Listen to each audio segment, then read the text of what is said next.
there's a lot here, but we felt it was important and certainly the right time to share with our community um, the back end math when we talk about efficiencies and the potential adoption of the Princeton plan. 2 weeks ago, when Enrique Catalan shared the beginning volleys of our budget, we talked about how or why the Princeton plan potentially could save the district millions of dollars by implementing it. And um, it comes down to efficiencies. The fact is, when you have more kids in the same place at the same time that need the same service, in this case, grade level instruction, you need fewer staff to do it. That's why typically districts have one large middle school and certainly one large high school, because when you have kids in the same place at the same time that need the same service, you can do it with fewer people.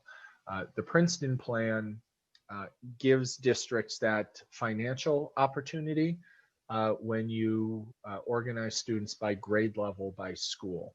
It also gives you instructional opportunities, which we'll talk about at a different meeting. But this is an internal document that's shared among the administration team that's on the screen. And what we did is we identified just 3 schools, school A, B, and C. School A would have K and 1, school B would have grades 2 and 3, and school C would have grades 4 and 5. And what we tried to show was basically an analysis over time of going back to last year, how many staff we had by grade level, and how many staff we would need by grade level if we adopted a Princeton plan. And you'd see the total enrollment, and then you see the average class size. So as you move through the tan box or the tan school, the K-1, to the blue, to the pink or fuchsia, you can see what this does is this creates a little more equity in terms of class size. That class size in a Princeton plan is not contingent on your neighborhood, and it's not contingent on the number of students in your neighborhood that need 4th grade. It's district wide. So when you have 10 kids that move in, or you have 10 kids that move out, it's very likely not to impact staff. Over the last at least 6 years, I believe, we've had instances where when our budget is adopted by the board in early April, all the way 6 months later to when we open school the following September, we usually have movement within our elementary attendance or with our enrollment. We have kids that are coming, we have kids that are going, and sometimes that necessitates hiring additional staff late in the summer or in early September. For the most part, adopting a Princeton plan model, we wouldn't have those ebbs and flows of staffing because we would have enough staff by grade level to absorb an influx of kids coming into the district by grade level. So there have been a lot of conversations over, well, I want to see what it would look like and what the average class sizes look like. So what we're showing you are average class sizes that are at or below our own Board of Education self-imposed cap. We certainly could lower those class sizes. There would be an argument that we should have less than 22 kids in kindergarten, or perhaps less than 26 kids in 5th grade. And that could be a conversation we have over time. But this model takes into account our current class size cap, and our current class size cap is on the left-hand column of this document in green. So the top part of this this chart shows K-5 staff, and if we look at moving from a model that we have today, 3 elementary schools, K-5, to a proposed or potential Princeton plan, we would need 8 fewer grade level teachers in order to have class sizes at or below our cap. At the bottom part of the document talks about all of the other teachers that support the elementary model. These are special area teachers. They include reading teachers, phys ed, special ed, ENL. You can see them there on the left-hand side. When we run a staffing model based on school A, B, and C, based on class sizes, based on special ed program, again, based on efficiencies, we would need fewer teachers by certain areas, as you could see highlighted in yellow, which would gain more efficiencies. I believe it's 6 more. So by adopting a Princeton plan based on today's numbers, if we transferred our 3 elementary schools to a Princeton plan February 1st, based on our enrollment, we would need 14 fewer teachers. Now, that's a really tough pill to swallow. But the only way the district would save money and reduce a potential tax increase is to reduce the number of staff that we need to deliver that program.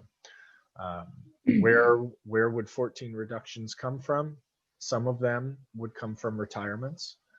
Some of them would come from other, we call it attrition, just when staff leave for other reasons. We have staff that say, oh, I'm moving, or I'm no longer interested in, working in education, or they have opportunities elsewhere, a number of reasons why staff leave.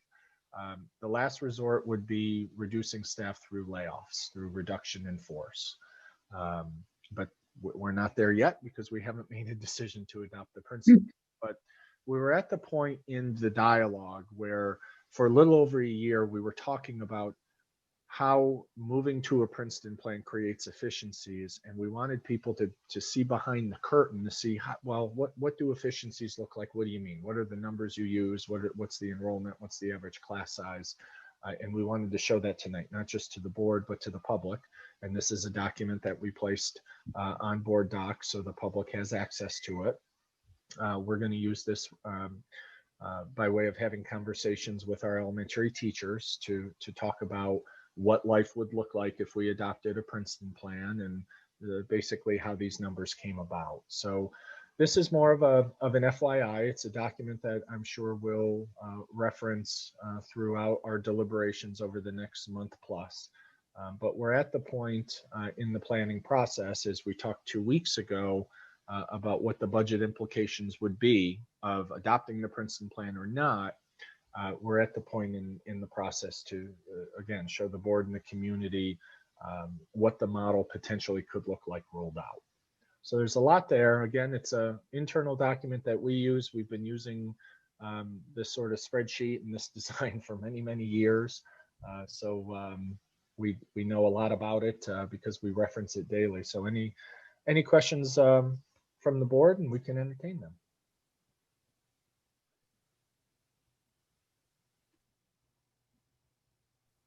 Anybody have questions?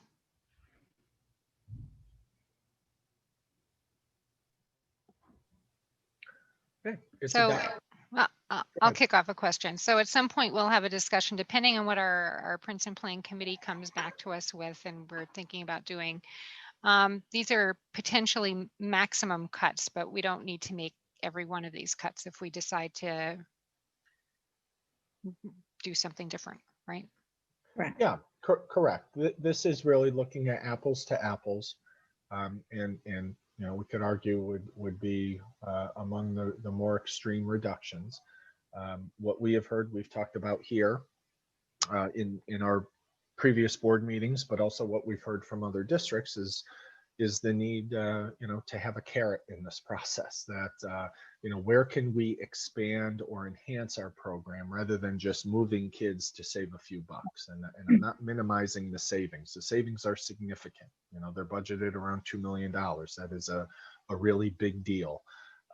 But the issue is what educational benefit, what additional education benefit or program could we provide? So for example, if the board said, look, we really want to have an aggressively low class size at kindergarten. We don't want to have just 21.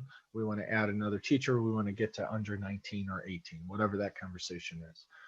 We could take one of those budgeted savings of 14, allocate one toward kindergarten. Now the savings are 13. We've had discussions about really strengthening our STEM program and starting it at the later elementary grades, 4th and 5th grade. Margaret and I and many of the other principals share a pipe dream of having a separate STEM teacher at 4th and 5th grade that can deliver a STEM curriculum outside of the stress and chaos of an ever-changing grade level curriculum.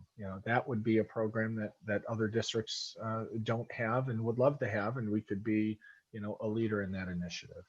Some of the other districts who are in the Princeton plan talked about dual language programs, that they were able to readjust staff and begin the exploration of second languages early on in a child's career, so they would be more fluent sooner. So that is all part of a discussion that we could have.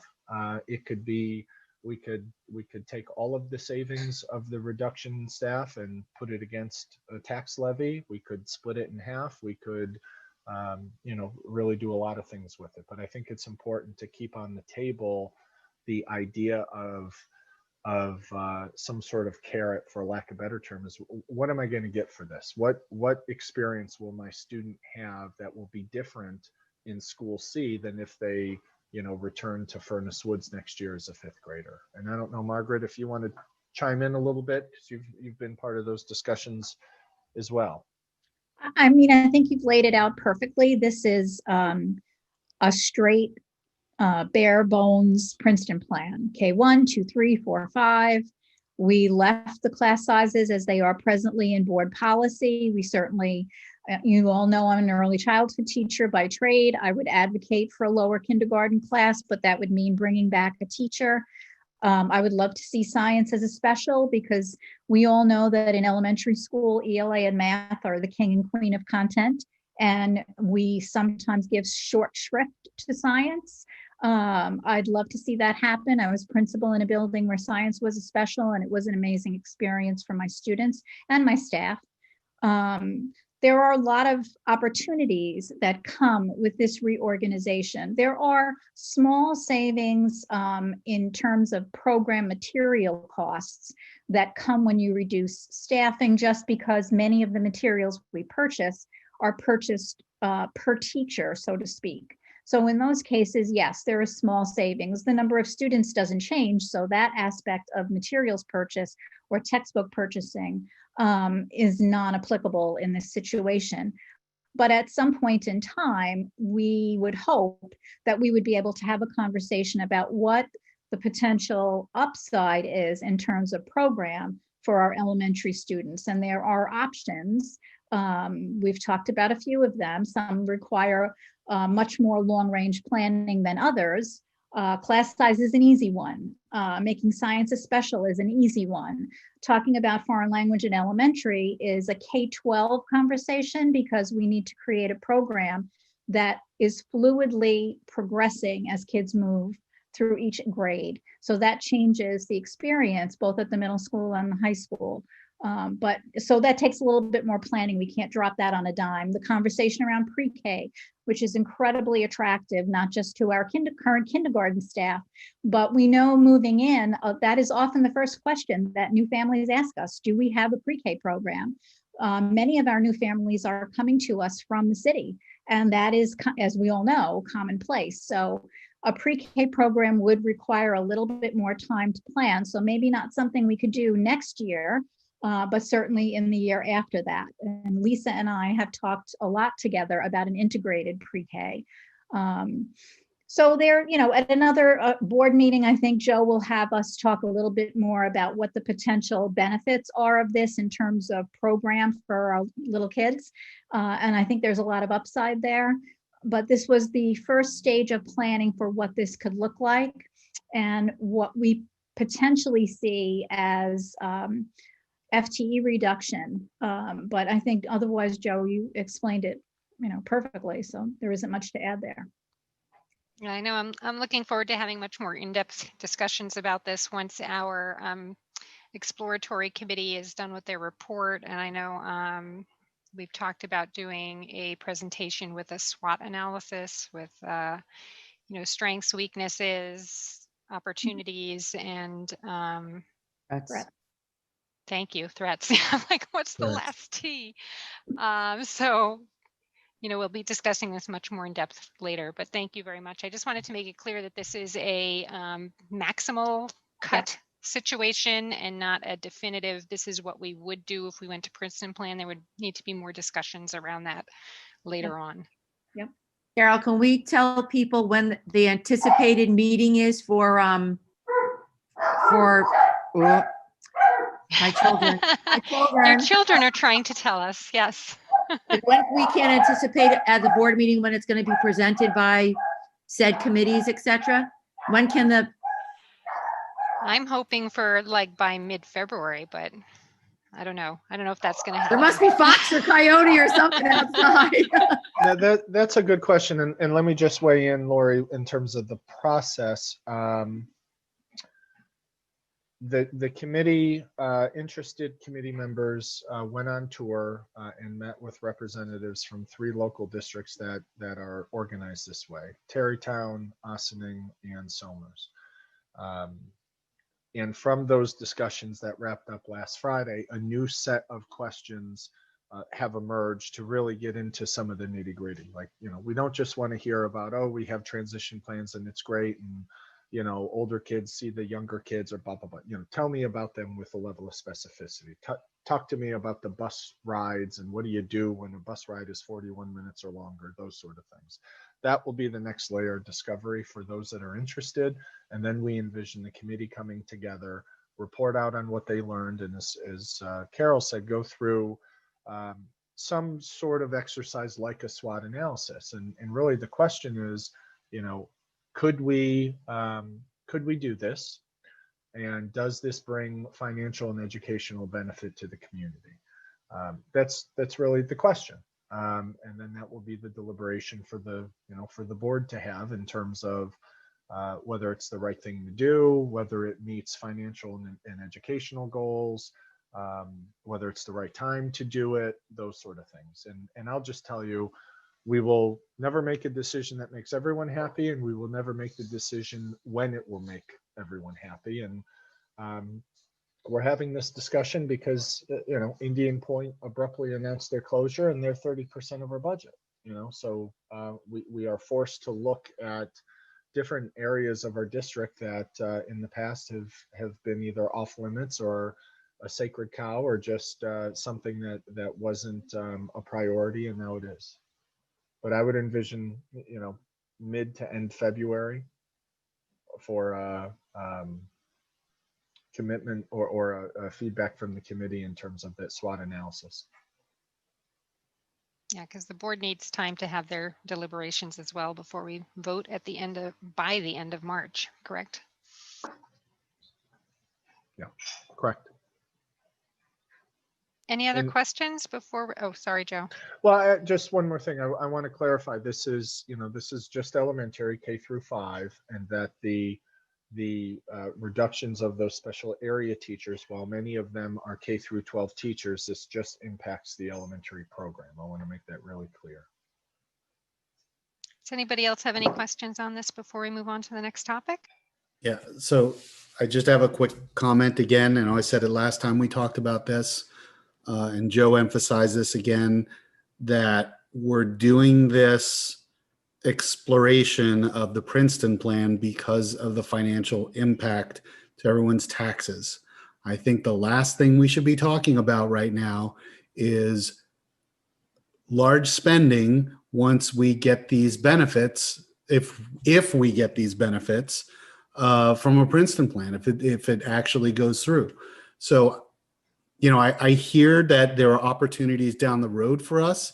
It gives us more flexibility in the future, but right now we should not be talking about this. We should be talking about the benefits of the Princeton plan when it comes to costs and whether it will impact our students. The fact that it gives them future opportunities is fantastic. I think that's great, but we should not be talking about that now.